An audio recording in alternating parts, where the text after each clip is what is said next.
Anak tiriku melempar koperku ke tengah jalan di bawah guyuran hujan badai, hanya 2 jam setelah pemakaman suamiku selesai.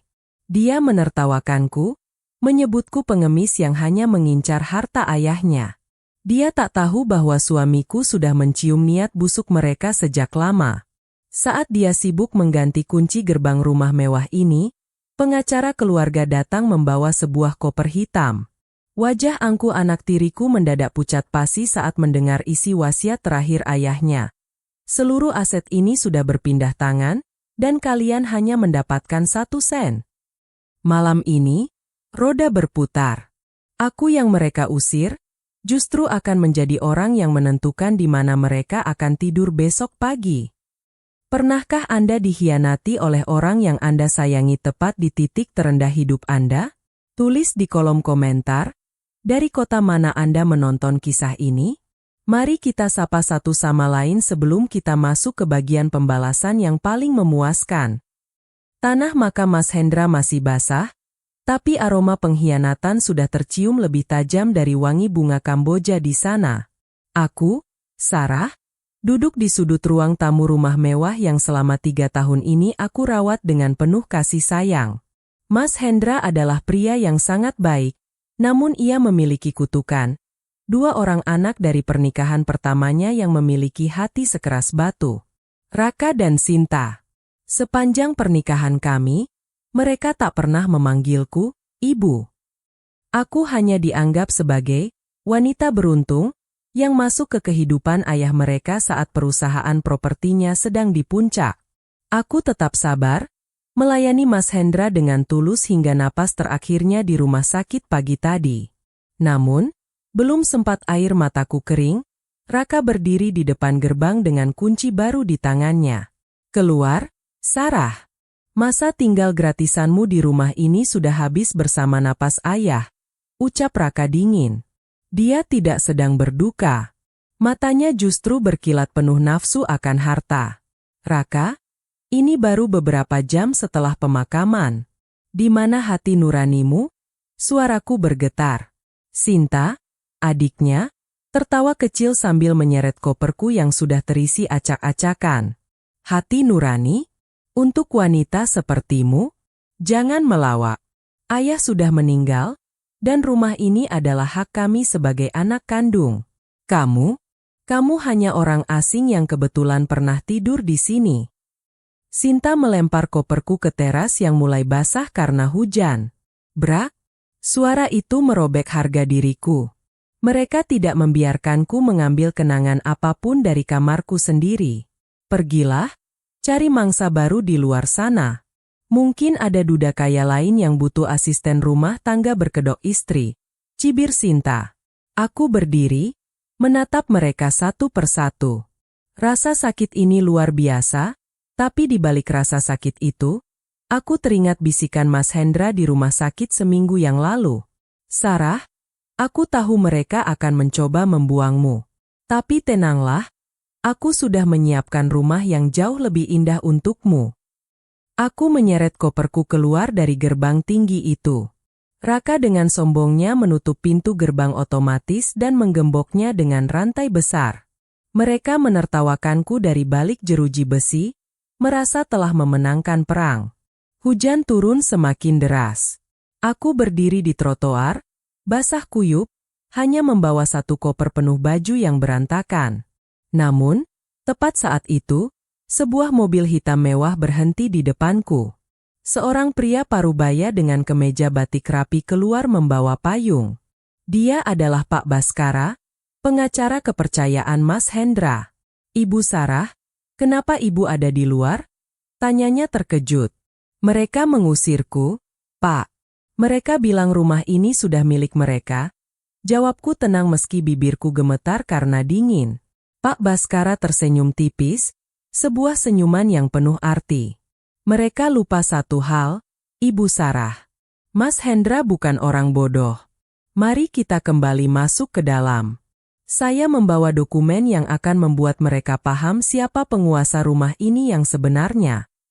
Aku masuk kembali ke dalam mobil. Mobil itu berputar arah, kembali ke depan gerbang. Pak Baskara menekan klakson berkali-kali sampai Raka keluar dengan wajah marah. Mau apa lagi kamu, Sarah? Kubilang pergi, teriak Raka dari balik pagar. Pak Baskara turun, mengangkat sebuah map merah tinggi-tinggi. Raka, Sinta buka gerbangnya sekarang. Atau saya akan memanggil polisi untuk mengusir kalian dari rumah yang secara hukum sudah bukan milik kalian lagi. Wajah Raka membeku. Dia terpaksa membuka gerbang. Kami masuk kembali ke ruang tamu. Sinta sudah duduk di sana sambil memegang gelas kristal milikku, seolah dialah sang ratu baru. Silakan duduk, ucap Pak Baskara dengan nada otoriter. Saya akan membacakan wasiat terakhir Hendra Atmadja. Raka dan Sinta duduk dengan tegak, wajah mereka penuh kemenangan yang prematur. Mereka berharap akan mendengar kata, perusahaan, dan rumah jatuh ke tangan mereka. Poin pertama, Pak Baskara memulai. Seluruh saham perusahaan properti, rumah utama di Yogyakarta ini, dan villa di Bali, telah dialihkan kepemilikannya menjadi milik Yayasan Harapan Sarah sejak 1 bulan yang lalu. Apa? Yayasan apa itu? Teriak Raka. Yayasan sosial yang didirikan oleh ayah kalian. Dan pengelola tunggal sekaligus pemilik hak suara mutlak atas yayasan tersebut adalah Ibu Sarah, lanjut Pak Baskara. Suasana ruangan mendadak sunyi. Aku bisa mendengar suara tetesan hujan di luar, seolah sedang menertawakan mereka balik. Sinta menjatuhkan gelas kristalnya hingga pecah berkeping-keping. Tidak mungkin. Ayah pasti gila. Kami anak kandungnya, jerit Sinta. Ada pesan khusus untuk kalian berdua di bagian akhir wasiat ini, Pak Baskara membacakan dengan tenang. Untuk Raka dan Sinta, aku memberikan kalian masing-masing 1 sen uang tunai. Ini adalah nilai dari kasih sayang yang kalian berikan padaku selama aku sakit. Gunakanlah dengan bijak. Raka bangkit, hendak menerjangku, namun Pak Baskara langsung menghalanginya. Ibu Sarah memiliki hak penuh untuk mengusir siapapun dari rumah ini mulai detik ini. Jadi, saya sarankan kalian diam dan dengarkan apa yang ingin Ibu Sarah katakan. Aku berdiri. Aku tidak lagi merasa dingin. Rasa hangat menjalar di dadaku, bukan rasa dendam, tapi rasa lega karena kebenaran telah terungkap. Aku menatap koperku yang masih basah di dekat pintu. Raka, Sinta, kalian tadi memberiku waktu 2 jam untuk pergi, ucapku pelan namun tajam.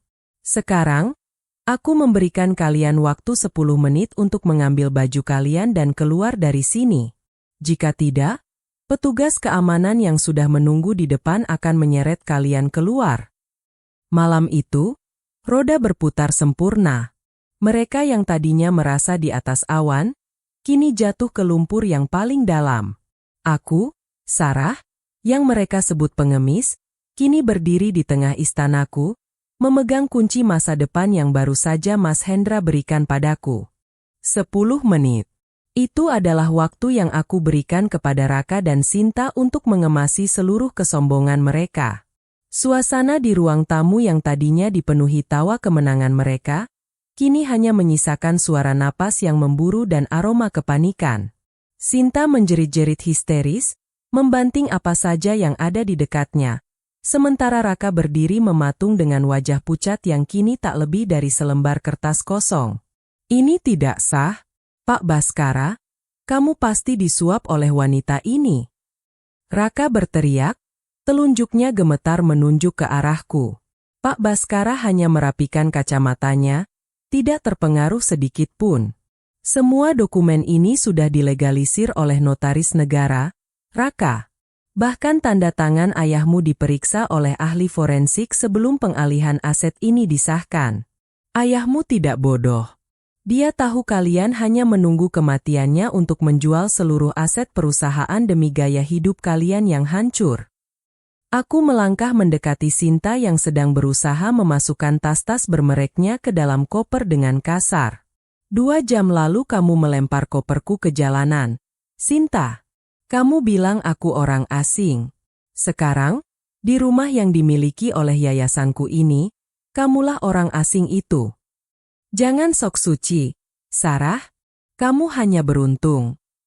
Sinta meludah ke arah lantai, namun matanya penuh ketakutan. Waktu kalian habis, ucapku dingin. 2 orang petugas keamanan bertubuh tegap yang sudah disiapkan Pak Baskara masuk ke dalam ruangan. Raka mencoba melawan, namun saat dia melihat sorot mata para petugas itu, nyalinya menciut. Mereka berdua digiring keluar dari pintu jati besar yang selama ini mereka anggap sebagai gerbang kekuasaan mereka. Aku berdiri di ambang pintu, menyaksikan mereka berdua berdiri di tengah hujan yang masih menderu, persis seperti posisiku 1 jam yang lalu. Bedanya, aku punya kunci masa depan, sementara mereka hanya punya koper berisi pakaian mahal yang tak akan bisa membeli makan malam mereka besok. Keesokan harinya, aku tidak membuang waktu. Mas Hendra memberiku tanggung jawab besar, bukan untuk aku nikmati sendiri, tapi untuk menyelamatkan apa yang masih tersisa dari kejayaan Atmaja Group. Raka selama ini menjabat sebagai direktur operasional hanya karena statusnya sebagai anak, namun ia telah menggerogoti uang perusahaan untuk judi dan investasi bodoh. Aku tiba di kantor pusat Atmaja Group pukul 9 pagi. Aku mengenakan pakaian hitam formal, namun kali ini bukan untuk berduka, melainkan untuk berperang. Para karyawan berbisik-bisik saat aku melangkah masuk. Mereka semua mengira Rakalah yang akan memimpin rapat umum pemegang saham hari ini. Di dalam ruang rapat, Raka sudah duduk di kursi pimpinan dengan kaki di atas meja, nampak percaya diri meskipun semalam dia terusir dari rumah. Dia mengira meski kehilangan rumah, dia masih punya jabatan di perusahaan. Mau apa kamu di sini, Sarah? Ini kantor bisnis, bukan tempat pengungsian janda, ucap Raka dengan nada meremehkan di depan para direksi. Aku tidak menjawab. Aku berjalan menuju kursi di ujung meja, tepat di depan Raka. Pak Baskara menyusul di belakangku dan meletakkan dokumen pengalihan saham mutlak di atas meja oval tersebut. Mohon perhatian semuanya, suara Pak Baskara menggema. Mulai hari ini, kepemilikan saham mayoritas Atmaja Group sebesar 70% telah beralih kepada Yayasan Harapan Sarah. Dan sesuai dengan anggaran dasar perusahaan, Ibu Sarah memiliki hak prerogatif untuk merombak jajaran direksi. Wajah para direksi berubah pucat. Raka melompat dari kursinya. Itu bohong. Ayah tidak mungkin memberikan perusahaan ini pada orang luar. Ayahmu memberikan perusahaan ini pada yayasan agar asetnya tidak dijual untuk membayar hutang judimu. Raka, aku bicara untuk pertama kalinya. Suaraku tenang namun sanggup membungkam seluruh ruangan. Dan keputusan pertamaku sebagai pemilik saham mayoritas adalah memecat Raka Atmaja secara tidak hormat dari jabatan direktur operasional karena indikasi penggelapan dana sebesar 10 miliar rupiah. Kamu tidak punya bukti, bentak Raka. Aku menggeser sebuah flash disk ke tengah meja. Semua bukti audit forensik sudah ada di sini. Pilihannya hanya 2, Raka. Kamu pergi dari sini dengan tenang dan menyerahkan semua kunci aset kantor, atau aku menyerahkan berkas ini ke kepolisian sekarang juga. Raka menatapku dengan mata merah penuh kebencian. Dia melihat ke sekeliling ruangan, mencari dukungan dari direksi yang selama ini menjadi teman minumnya. Namun, semua orang menunduk. Di dunia bisnis, tidak ada teman bagi mereka yang tidak lagi punya kuasa. Dengan tangan gemetar dan penuh kehinaan, Raka melepaskan tanda pengenalnya dan melemparnya ke meja. Dia keluar dari ruang rapat dengan langkah gontai, meninggalkan semua kemewahan yang selama ini dia salah gunakan. Namun, Sinta tidak tinggal diam. Dia lebih licik dari kakaknya. Sore harinya, dia mencoba menyerangku melalui media sosial. Dia mengunggah video tangisan palsu, menyebutku sebagai istri simpanan yang merampas warisan anak yatim. Dia mencoba menggiring opini publik agar membenciku, berharap tekanan netizen akan membuatku menyerah dan memberikan sebagian aset padanya. Ponselku meledak dengan notifikasi kebencian. Orang-orang yang tidak tahu apa-apa mulai menghujatku. Janda gila harta, perampas hak anak, begitu bunyi komentar mereka. Ibu Sarah, apakah kita harus memberikan klarifikasi? Tanya asisten pribadiku dengan cemas. Tidak perlu klarifikasi dengan kata-kata, jawabku sambil menatap layar monitor yang menampilkan data keuangan Sinta. Berikan mereka kebenaran yang tidak bisa mereka bantah. Malam itu, aku menyetujui wawancara eksklusif dengan salah satu stasiun televisi berita terbesar. Aku tidak datang dengan tangisan. Aku datang membawa bukti transfer Sinta selama 2 tahun terakhir. Transfer sebesar miliaran rupiah dari rekening perusahaan ke rekening pribadinya di luar negeri saat Mas Hendra sedang berjuang melawan kanker di rumah sakit. Saya tidak merampas warisan mereka, ucapku di depan kamera yang ditonton jutaan orang. Saya menyelamatkan warisan almarhum suami saya dari tangan orang-orang yang bahkan tidak pernah menjenguk ayahnya di saat kritis, namun sibuk menguras hartanya untuk berpesta di Paris.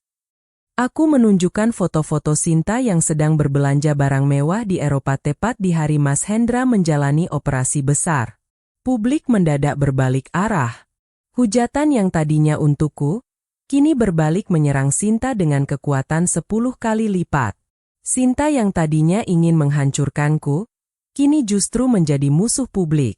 Puncaknya terjadi seminggu kemudian. Raka dan Sinta yang sudah kehabisan uang dan tidak punya tempat tinggal, datang ke gerbang rumah mewah itu lagi. Bukan untuk mengusirku, tapi untuk bersimpuh. Mereka berlutut di depan gerbang, di bawah terik matahari, memohon agar aku memberikan sedikit belas kasihan.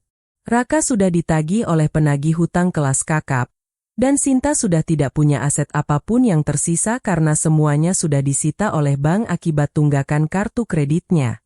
Aku melihat mereka dari balkon lantai 2. Rasa kasihan sempat muncul, namun aku teringat betapa dinginnya mereka saat membuang koperku ke jalanan. Aku teringat bagaimana mereka mematikan alat bantu napas suamiku di pikiran mereka jauh sebelum suamiku benar-benar pergi. Aku turun ke bawah, berdiri di balik jeruji gerbang. Kalian minta apa? Sarah, tolong kami. Kami tidak punya tempat tinggal. Berikan kami satu pavilion saja di belakang. Kami berjanji akan berubah. Isak Sinta, wajahnya yang dulu penuh make-up mahal kini kusam dan berantakan. Dulu aku menawarkan diri untuk menjadi ibu kalian, tapi kalian memilih menjadikanku musuh, ucapku datar. Mas Hendra memberikan kalian 1 sen dalam wasiatnya sebagai simbol. 1 sen itu adalah pengingat bahwa kasih sayang tidak bisa dibeli dengan harta yang kalian rampas. Aku mengeluarkan sebuah brosur dari tas kecilku.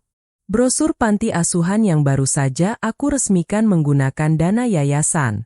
Jika kalian butuh tempat tinggal, pergilah ke sana. Kalian bisa tinggal di sana asalkan mau bekerja membersihkan lantai dan membantu anak-anak yatim yang benar-benar membutuhkan kasih sayang. Itu adalah satu-satunya tawaran yang aku miliki. Raka nampak marah, sementara Sinta hanya bisa menangis pasrah.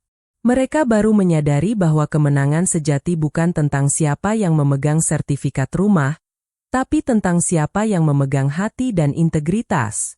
Aku berbalik dan berjalan masuk ke dalam rumah yang kini terasa lebih hangat tanpa kehadiran aura negatif mereka. Aku telah menyelesaikan bagianku. Mas Hendra pasti tersenyum di sana, melihat istananya kini tidak lagi menjadi sarang serigala, melainkan menjadi rumah bagi mereka yang selama ini terpinggirkan. Pembalasanku selesai. Bukan dengan kekerasan, tapi dengan membiarkan mereka merasakan hidup sebagai orang yang mereka hina. Orang yang tidak punya apa-apa kecuali harga diri yang sudah hancur. Roda kehidupan tidak hanya berputar, ia menggiling siapapun yang mencoba menahan lajunya dengan kesombongan. Sebulan setelah Raka dan Sinta bersimpuh di gerbang rumahku, Yogyakarta diguyur hujan yang seolah ingin menyucikan sisa-sisa kenangan pahit di kediaman Atmaja. Aku berdiri di perpustakaan pribadi Mas Hendra, menatap deretan buku yang kini menjadi saksi bisu betapa sunyinya kemenangan jika tidak dibarengi dengan ketenangan jiwa. Namun, ketenangan itu belum benar-benar sempurna. Raka, dalam keputusasaannya yang paling dalam, melakukan langkah bunuh diri yang terakhir. Dia tidak pergi ke panti asuhan yang kutawarkan. Alih-alih bertobat, dia justru menjual informasi rahasia perusahaan kepada kompetitor utama Atmaja Group dengan harapan mendapatkan uang tunai untuk kabur ke luar negeri. Pagi itu, Pak Baskara datang dengan wajah yang lebih tegang dari biasanya. Ibu Sarah, kita dalam masalah serius. Raka mencuri data tender proyek pemerintah di Kalimantan dan menjualnya ke firma lawan. Jika proyek ini jatuh ke tangan mereka, Atmaja Group bisa kolaps dalam semalam. Aku tidak panik. Rasa takutku sudah habis di malam aku diusir ke jalanan. Pak Baskara, Mas Hendra selalu bilang bahwa setiap pengkhianatan selalu meninggalkan jejak digital. Apakah sistem keamanan server pusat sudah diperiksa? Sudah, Ibu. Dan disitulah letak kebodohan Raka. Pak Baskara tersenyum getir. Dia menggunakan akun lamanya yang ternyata sudah dipasangi trackback otomatis oleh tim IT kita atas perintah Ibu minggu lalu. Kita punya bukti rekaman transaksi digitalnya dengan pihak lawan. Aku menarik napas panjang. Inilah saatnya. Aku tidak ingin lagi bermain kucing-kucingan. Laporkan ke kepolisian hari ini juga. Tidak ada lagi belas kasihan. Dia sudah melampaui batas dengan mencoba menghancurkan hajat hidup ribuan karyawan perusahaan ini. Penangkapan Raka terjadi di sebuah hotel melati di pinggiran kota. Tidak ada lagi jas mahal atau aroma parfum mewah. Dia ditangkap saat sedang menghitung tumpukan uang tunai hasil pengkhianatannya. Berita itu menjadi hantaman terakhir bagi reputasi keluarga Atmaja yang sudah retak. Sinta, yang selama ini bergantung pada kakaknya, kini benar-benar sendirian. 2 hari kemudian, Sinta datang menemuiku di kantor. Dia tidak lagi berteriak. Wajahnya layu, matanya sembab, dan pakaian yang dikenakannya nampak kusam. Dia duduk di depanku, terhalang meja kerja yang dulu menjadi milik ayahnya. Sarah, Raka terancam hukuman 10 tahun penjara. Suaranya parau, nyaris hilang. Tolong cabut laporannya. Aku janji kami akan pergi sejauh mungkin. Aku akan bekerja apa saja. Aku menatapnya dengan pandangan yang dalam. Sinta, yang melaporkan Raka bukan hanya aku, tapi negara. Dia mencuri data strategis. Dan perlu kamu tahu, uang yang dia terima dari kompetitor itu sudah disita sebagai barang bukti. Kamu tidak punya apa-apa lagi, kan? Sinta menutup wajahnya dengan telapak tangan, terisak sejadi-jadinya. Di momen itu, aku tidak merasa menang. Aku hanya merasa sedih melihat bagaimana keserakahan bisa menghancurkan manusia hingga ke akarnya. Dulu, saat Mas Hendra masih ada, aku selalu mencoba menyayangi kalian. Aku membuatkan masakan kesukaan kalian, aku mengingatkan Mas Hendra untuk memberi kalian posisi di perusahaan, tapi kalian menganggap kebaikanku sebagai kelemahan, ucapku lirih. Sekarang, hukum alam sedang bekerja. Aku tidak bisa mencampuri urusan keadilan. Aku mengeluarkan sebuah kunci kecil dari laci meja. Ini kunci rumah kecil milik ibuku di pinggiran kota. Rumah itu sederhana, hanya ada 2 kamar. Kamu bisa tinggal di sana sementara waktu. Tapi ada syaratnya. Kamu harus bekerja di yayasan sebagai tenaga administrasi lapangan. Kamu harus melihat bagaimana orang-orang miskin berjuang untuk makan, agar kamu tahu bahwa 1 sen yang diberikan ayahmu dalam wasiatnya adalah sebuah teguran keras bagi jiwamu. Sinta mengambil kunci itu dengan tangan gemetar. Terima kasih, Sarah, dan maafkan aku. 6 bulan berlalu. Atmaja Group perlahan bangkit di bawah kepemimpinanku dan bimbingan Pak Baskara. Kami mengubah visi perusahaan, bukan lagi sekadar mencari profit, tapi menjadi perusahaan yang berbasis sosial. Sebagian besar keuntungan dialokasikan untuk pembangunan rumah layak huni bagi masyarakat kecil melalui Yayasan Harapan Sarah. Suatu sore, aku mengunjungi panti asuhan yang kini sudah berdiri megah di bekas lahan kosong milik Mas Hendra.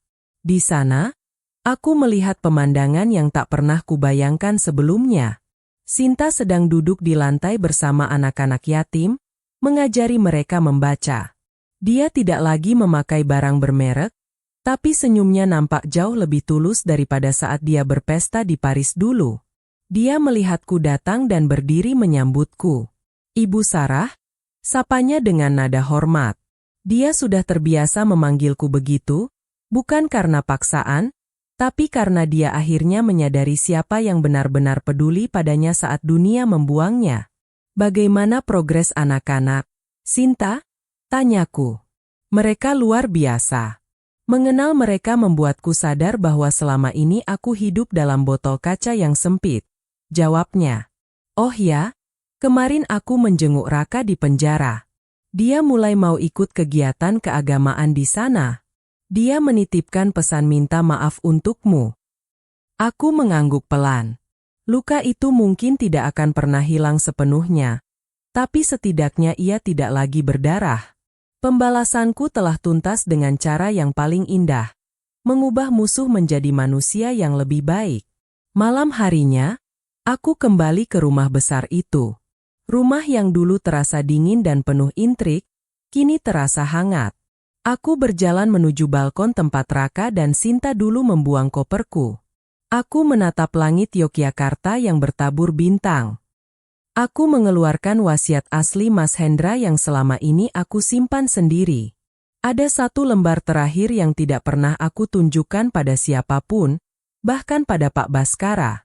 Di sana tertulis, "Sarah, jika suatu saat nanti anak-anakku sadar dan mau berubah, berikanlah mereka kesempatan kedua.